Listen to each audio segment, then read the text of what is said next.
Okay, so you want to add some blue tape on the drill around 3 3/4 mark so that you don't go through the entire slab, right? Because some slabs are only 4 inches, so the blue tape will mark where we don't want to drill past.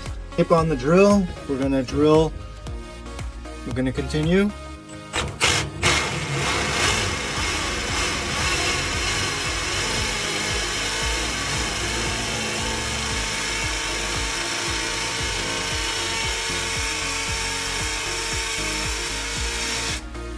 Once you're done, you're going to vacuum out the hole.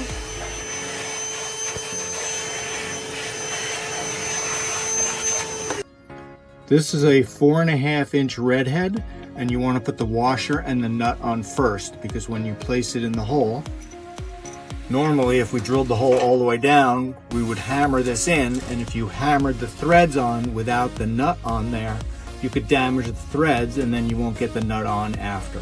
So it's best to put the nut on first. Some people put 2 nuts on so that when you unscrew it, it fixes the threads, but there's no need to do that. 1 nut, hammer it in, and then tighten it down, and you're good to go.